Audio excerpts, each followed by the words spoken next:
Bismillahirrahmanirrahim. Assalamualaikum warahmatullahi wabarakatuh. Selamat siang Bapak Ibu penilai sertifikasi dosen gelombang pertama tahun 2025.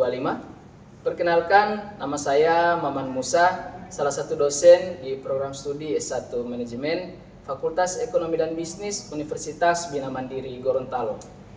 Video ini dibuat untuk melengkapi persyaratan dalam pengajuan sertifikasi dosen gelombang pertama tahun 2025, yaitu pernyataan diri dosen dalam unjuk kerja Tridharma Perguruan Tinggi atau PDD UKT-PT dalam bidang pengajaran. Pada kesempatan kali ini, mata kuliah yang akan saya ambil sebagai contoh dalam video pembelajaran adalah salah satu mata kuliah di program studi S1 Manajemen, yaitu mata kuliah kepemimpinan. Mata kuliah ini terdiri dari 3 SKS dan disampaikan dengan metode DIA atau Delivery, Interaction, dan Assessment. Dalam proses pembelajaran yang dilakukan itu secara offline di dalam kelas. Deskripsi mata kuliah kepemimpinan memberikan pemahaman tentang konsep, teori, dan gaya kepemimpinan dalam konteks organisasi. Mahasiswa akan mempelajari bagaimana memimpin yang efektif, membangun tim, membuat keputusan yang strategis, serta memahami tantangan dalam dinamika kepemimpinan di dunia kerja yang kompleks. Mata ajar yang dipilih dalam mata kuliah ini disesuaikan dengan perkembangan zaman dan kebutuhan industri serta pemerintahan untuk generasi selanjutnya. Untuk CPL di mata kuliah kepemimpinan diambil dari CPL program studi S1 Manajemen. Keterampilan umumnya yaitu mampu mengambil keputusan secara tepat dalam konteks penyelesaian masalah di bidang manajemen berdasarkan hasil analisis informasi dan data. Di keterampilan khususnya, mampu menguasai dan menerapkan keilmuan manajemen dan bisnis dan melaksanakan tugas sebagai manajer. Dan untuk CPMK-nya atau capaian pembelajaran mata kuliah, yaitu yang pertama, mahasiswa mampu menjelaskan kepemimpinan dan teori-teori kepemimpinan. Kemudian mahasiswa mampu menganalisis gaya kepemimpinan yang sesuai dengan situasi organisasi. Selanjutnya, mahasiswa mampu menerapkan prinsip-prinsip kepemimpinan dalam konteks kerja. Kemudian mahasiswa mampu menunjukkan sikap kepemimpinan yang etis dan bertanggung jawab. Pada mata kuliah ini, kami mengangkat topik pembahasan yang menarik karena tidak hanya terfokus pada teori, namun juga dikombinasikan dengan dinamika perkembangan zaman dan kebutuhan industri pada masa kini. Referensi yang saya gunakan, yang pertama buku dari Rifai dan Mulyadi dengan judul Kepemimpinan dan Perilaku Organisasi edisi ketiga. Kemudian buku dari Wirawan dengan judul Kepemimpinan, Teori, Psikologi, dan Perilaku Organisasi, Aplikasi dan Penelitian. Kemudian buku dari Suwatno, Pemimpin dan Kepemimpinan dalam Organisasi Publik dan Bisnis. Selanjutnya buku dari Toha, Kepemimpinan dalam Organisasi. Pada mata kuliah ini, aspek penilaian terdiri dari beberapa poin, yaitu kehadiran 10%, tugas 15%, UTS 20%, UAS 30%, dan sikap 20%. Metode pembelajaran yang digunakan dalam mata kuliah ini dilakukan secara tatap muka dengan pendekatan ceramah dan dikombinasikan dengan diskusi kelompok.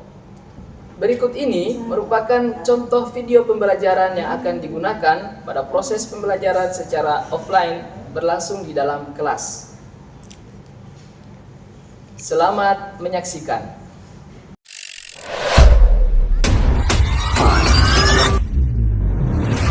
Action. Bismillahirrahmanirrahim. Assalamualaikum warahmatullahi wabarakatuh. Waalaikumsalam warahmatullahi wabarakatuh. Baik, hari ini kita masuk lagi ya di mata kuliah kepemimpinan. Untuk hari ini kita akan membahas tentang teori kepemimpinan. Namun sebelum kita masuk pada materi, marilah sama-sama kita berdoa. Untuk itu berdoa disilakan.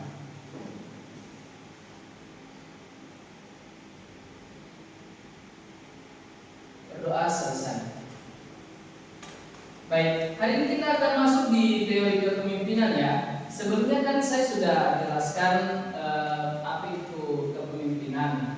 Ya, sebelum kita masuk di materi, silakan kalian untuk mengambil absen di HP kalian masing-masing di akun Invekta. Silakan.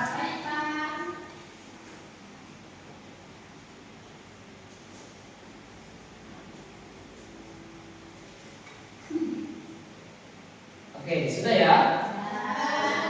Baik. Sekarang kita akan membahas tentang teori kepemimpinan. Di pertemuan sebelumnya, saya sudah menjelaskan apa itu kepemimpinan. Namun sebelum masuk di materi kali ini, bisa dijelaskan dulu. Siapa yang bisa menjelaskan apa itu kepemimpinan? Oke, Aulia, silakan berdiri. Kepemimpinan bukan hanya soal memerintah, tetapi juga bagaimana seorang pemimpin menciptakan pengaruh dan menggerakkan orang lain secara sukarela untuk mencapai tujuan bersama. Oke, terima kasih. Baik. Ya, jadi bagaimana untuk bisa menciptakan pengaruh ya kepada orang lain. Nah, kalau siapa lagi? Silakan, Ria. Oke, jadi menurut saya Pak, kepemimpinan itu adalah kemampuan seseorang untuk mempengaruhi, mengarahkan, membimbing dan mengajak orang lain agar bersama-sama mencapai tujuan yang telah ditetapkan. Seorang pemimpin itu bukan hanya memberi perintah, tetapi juga menjadi teladan serta mampu memahami dan mengarahkan timnya dengan cara yang baik dan bijak. Baik, terima kasih ya. Ya, jadi pemimpin itu juga tidak sebagai untuk memberi perintah, tapi juga dia bisa menjadi teladan kepada orang lain. Oke, sekarang kita masuk di teori kepemimpinan.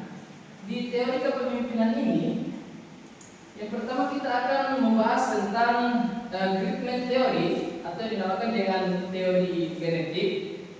Kemudian kita akan masuk di trait theory atau teori sifat.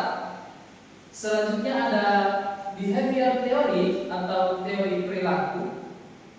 Selanjutnya ada situational theory. Kemudian ada transaksional dan transformational theory. Nah, masuk dulu di Greatman atau genetic theory. Di teori genetik ini, di sini dikatakan bahwa pemimpin itu dilahirkan, bukan diciptakan. Kemudian seseorang itu bisa memimpin karena warisan atau keturunannya. Ya, jadi dia bisa menjadi seorang pemimpin karena turunan dari pemimpin juga. Karena bisa kita ambil dari keluarga kerajaan. Nah, apabila dia terlahir dari keluarga kerajaan, ya otomatis dia juga akan menjadi seorang raja, begitu. Seseorang yang lahir bukan dari keluarga kerajaan, menurut teori ini dia tidak bisa juga menjadi raja. Nah, kemudian terakhir di teori genetik ini atau Greatman Theory dikatakan bahwa yang bisa menjadi seorang pemimpin adalah laki-laki. Jadi di sini dikatakan bahwa perempuan tidak bisa menjadi seorang pemimpin ini. Oke. Dari penjelasan tadi apakah ada yang ingin bertanya? Baik, ini Pak, bagaimana? Jadi dari Bapak jelaskan tadi bahwa pemimpin itu harus laki-laki. Iya. Nah, pertanyaan saya, bagaimana jika anak pertama dari seorang raja itu adalah perempuan dan kemudian anak keduanya laki-laki? Apakah pemimpin itu harus anak keduanya dari raja, Pak? Oke, terima kasih ya. Jadi begini, di zaman-zaman kerajaan jelas yang akan menjadi raja itu laki-laki. Ada tidak yang kalian dengar ada seorang raja perempuan? Ada ya. Nah, jadi raja itu adalah laki-laki. Perempuan itu sebagai seorang ratu. Ya, jadi perempuan ini dia bisa memimpin satu kerajaan, dia bisa menjadi seorang ratu apabila dia menikah dengan raja dari kerajaan yang lain, begitu. Itu juga menjadi cara mereka memperluas area dari kerajaannya, begitu.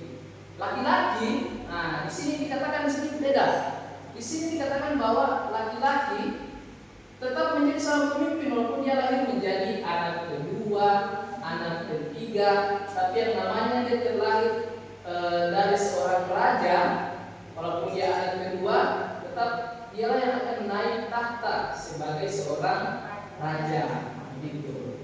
Ya? Oke. Kak, saya juga ingin. Kak, saya juga mau bertanya. Ya, silakan. Jika seorang pemimpin itu dilahirkan sebagai diciptakan, nah bagaimana jika seorang pewaris atau keturunan dari seorang raja tidak memiliki jiwa kepemimpinan? Apakah dia akan tetap menjadi seorang pemimpin? Oke, baik. Pertanyaan yang menarik sekali. Kalau di sini di Greatman Theory dikatakan bahwa pemimpin itu dilahirkan, bukan diciptakan. Nah, pertanyaannya bagaimana kalau orang yang lahir dari pemimpin, tapi dia tidak membawa jiwa seorang pemimpin? Nah, pertanyaan ini akan dijawab dengan teori yang lain. Oke? Karena ini baru teori pertama, teori genetik. Kemudian, nah, dari teori ini ternyata setelah ini ada beberapa yang dikatakan teori genetik ini ternyata memiliki kelemahan. Nah, ini yang menjadi kelemahan dari teori ini. Yang pertama, teori genetik masih memiliki sudut pandang yang sempit. Nah, kenapa sempit? Karena menurut ini, karena dikatakan bahwa ya cuma laki-laki yang bisa memimpin, tidak boleh wanita. Nah, masih sempit kan?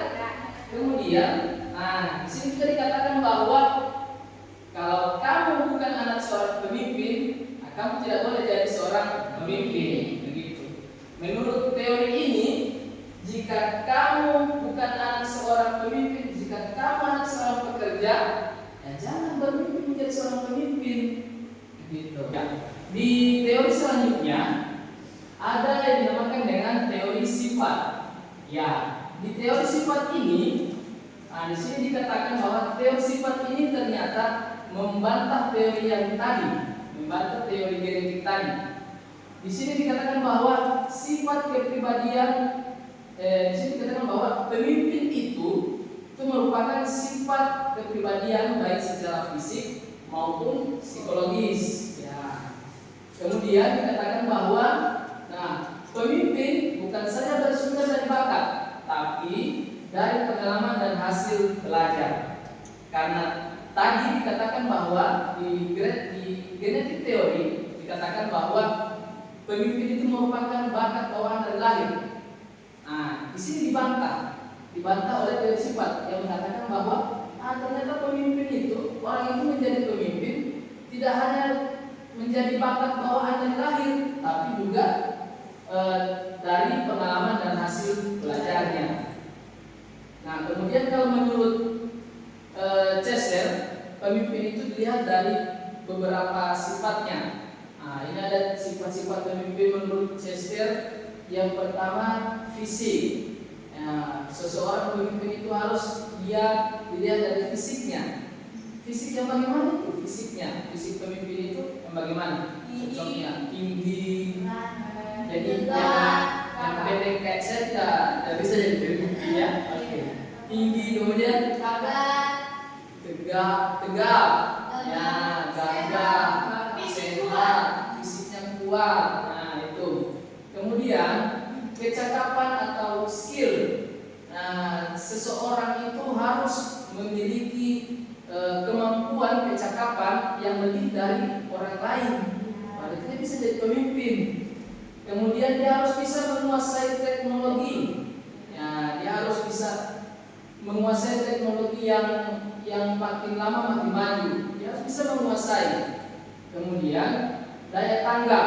Nah, dia harus memiliki daya tanggap yang tinggi kepada para bawahannya, kepada orang yang dipimpinnya. Kemudian daya ingat. Nah, pemimpin itu harus memiliki daya ingat yang kuat. Nah, kenapa daya ingatnya harus kuat? Karena kan ada banyak pekerjaan. Kalau dia tidak memiliki daya ingat yang kuat, dia bisa lupa lagi dengan pekerjaan yang akan dikerjakan. Kemudian pengetahuan.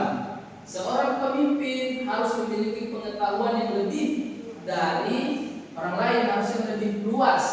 Kenapa? Karena mana mungkin dia dia memiliki perintah untuk mengerjakan sesuatu, tapi dia tidak mengetahui apa yang ingin dikerjakan oleh bawahannya, gitu. Baik, selanjutnya, kalau tadi kita sudah melihat beberapa sifat yang harus dimiliki oleh seorang pemimpin, ternyata masih ada kelemahan lagi di teori sifat ini.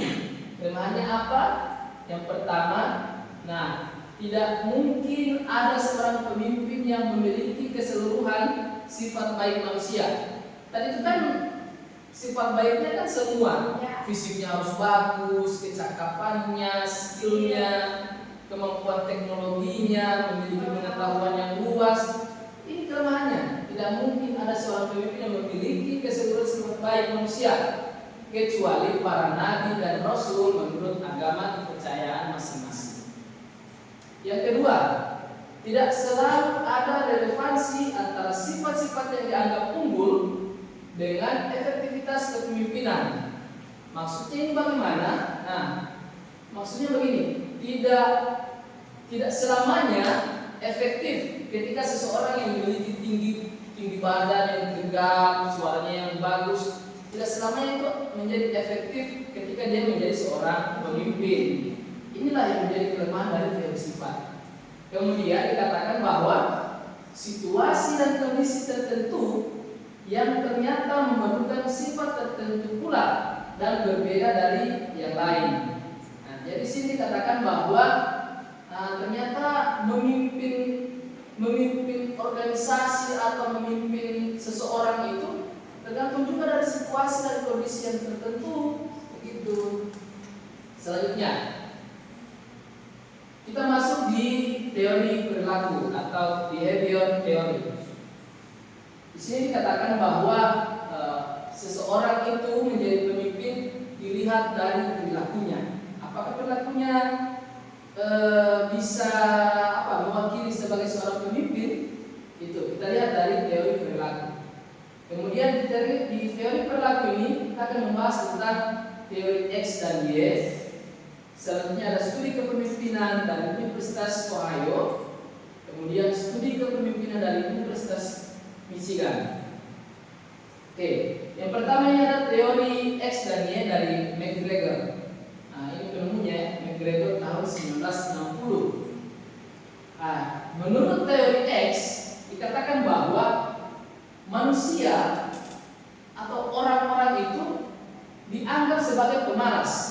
Menurut teori X, jadi pemimpin yang mengaplikasikan teori X menganggap bahwa bawahan-bawahannya itu pemalas. Kemudian mereka juga penakut. Kemudian mereka tidak bertanggung jawab. Itu menurut teori X. Makanya kenapa di teori X ini dianut oleh pemimpin yang otoriter, autokratis. Otoriter atau autokratis itu keras. Jadi pemimpin yang otoriter itu keras. Semua pengambilan keputusan bersumber dari dia. Apa yang dia bilang itu yang harus dilaksanakan. Dia bilang kamu kerjakan A, maka A yang harus kamu kerjakan. Makanya dia menganggap bahwa semua bawahan itu pemalas. Karena dia menganggap pemalas, makanya dia perintah terus, perintah. Penakut. Kenapa? Karena memang dia kan harus bersumber dari dia semua. Jadi dia menganggap bahwa semua penakut. Berbeda dengan teori Y. Di teori Y ini menganggap bahwa bawahan-bawahan itu, orang yang ada di organisasi itu, manusia itu sudah bertanggung jawab. Kemudian memiliki motivasi kerja, selanjutnya kreatif dan inovatif. Makanya kalau di teori ini dia kemudian mampu mengawasi pekerjaan diri sendiri. Nah, ini maksudnya berarti bahwa ketika pemimpin kasih satu tugas, dia biarpun tidak diawasi, dia sudah bekerja. Orang-orang organisasi itu bekerja tanpa diawasi. Makanya mereka ini butuh pemimpin yang demokratis. Demokratis ini bagaimana? Demokratis itu adalah ketika semua pengambilan keputusan itu tidak bersumber hanya dari dia seorang, tapi dimusyawarahkan, dirapatkan. Itu kepemimpinan yang demokratis. Selanjutnya ada studi kepemimpinan dari Universitas Ohio. Ya, di sini mengatakan bahwa ada pemimpin yang merujuk pada dimensi struktur tugas. Kemudian ada dimensi pertimbangan dan tenggang rasa. Kalau di dimensi struktur tugas, maksudnya pemimpin ini dia menilai tugas dari orang di organisasi. Kalau saya berikan tugas, kamu harus kerjakan. Kalau tidak bekerja, saya hukum. Kalau bekerja, saya pertahankan posisi kalian. Ini dia dimensinya struktur tugas. Tugas-tugas apa yang bisa kalian kerjakan. Kemudian ada juga pemimpin yang dimensinya pertimbangan atau tenggang rasa. Dia lebih banyak pertimbangannya. Oh, kalau saya keras dengan si dia, bisa-bisa dia ini keluar dari organisasi saya. Nah, dia lebih banyak pertimbangannya, gitu. Dia tidak terlalu keras kepada bawahannya. Ya, dari beberapa teori yang saya sampaikan tadi, saya akan evaluasi kepada kalian. Siapa yang bisa menjelaskan kembali apa kelemahan dari teori genetik atau Goodman teori? Oke, baik. Aldi, silakan. Baik. Ya. Terima kasih dalam memberikan waktunya. Teori kepemimpinan atau kelemahan dari teori Goodman ini yang pasti terdapat berbagai macam aspek. Yang pertama itu dari sudut pandang yang sempit. Di mana dari sudut pandang yang sempit ini tadi ada bakat bawaan dari lahir. Bakat bawaan dari lahir ini diciptakan bukan dari diciptakan bukan dari bakat yang telah ada sejak lahir, tetapi bakat bawaan ini diasah atau skill yang telah ada ini diasah menjadi seseorang yang bisa menjadi pemimpin, atau skill ini bisa diubah lagi atau bisa ditingkatkan agar seorang pemimpin tercipta dengan era pada saat ini, di mana pemimpin karena warisan ini pasti sangat tidak. Ibu Siti. Ibu.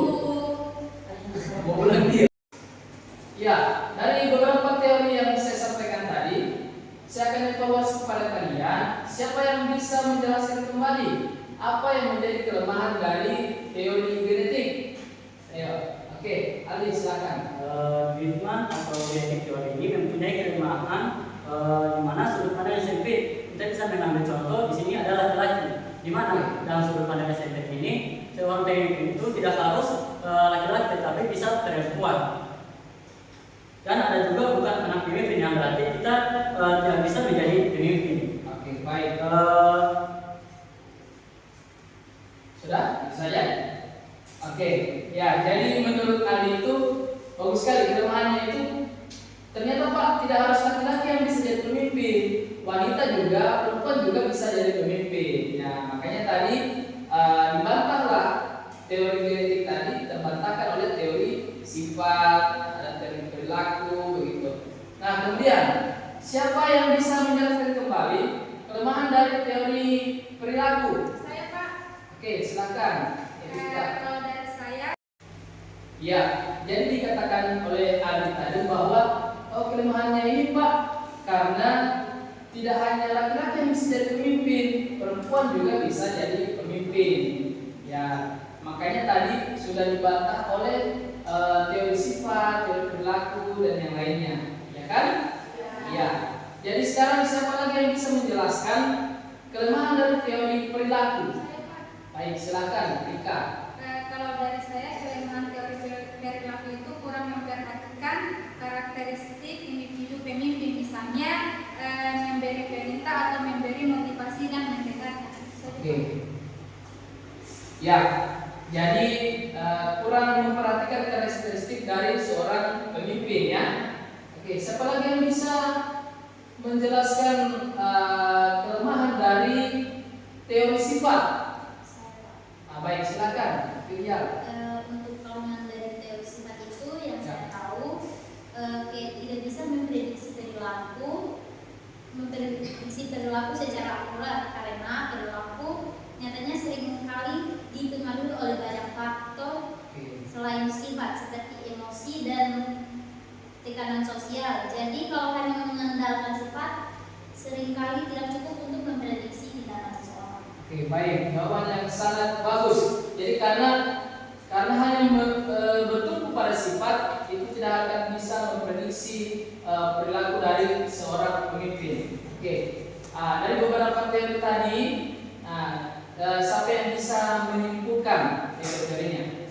Baik, silakan. Baik, kesimpulannya tidak ada satu teori kepemimpinan yang sempurna. Efektivitas kepemimpinan bergantung pada banyak faktor termasuk sifat pemimpin, perilaku pemimpin, situasi dan karakteristik bawahan. Baik, jadi tidak ada teori yang sempurna ya. Tergantung dari sifat karakteristik bawahan. Baik, jawaban yang sangat bagus sekali dari kalian semua. Silakan berikan tepuk tangan untuk kita semua. Ya, saya kira semua yang sudah saya jelaskan tadi, semua yang sudah kalian jelaskan kembali ke saya kira ini bisa mengakhiri pertemuan kita hari ini. Terima kasih untuk pertemuan hari ini. Sebelum saya akhiri, saya ada tugas untuk pertemuan minggu depan. Ya, jadi tugas kalian untuk pertemuan minggu depan, silakan kalian cari sosok pemimpin-pemimpin yang bisa mewakili dari teori-teori yang tadi. Ya, misalnya di teori perilaku, kira-kira sosok pemimpin yang bagaimana itu? Siapa yang bisa kita jadikan contoh? Oke, kalian cari sosok pemimpin itu. Boleh kalian cari di YouTube, kalian cari di Google. Habis itu kalian buatkan laporan untuk dipresentasikan di minggu depan. Oke, yakin? Baik, saya akhiri dulu pertemuan kita hari ini. Insya Allah kita akan ketemu lagi minggu depan. Terima kasih atas atensi kalian semua pada hari ini. Bila taufiq wal hidayah. Assalamualaikum warahmatullahi wabarakatuh. Waalaikumsalam warahmatullahi wabarakatuh.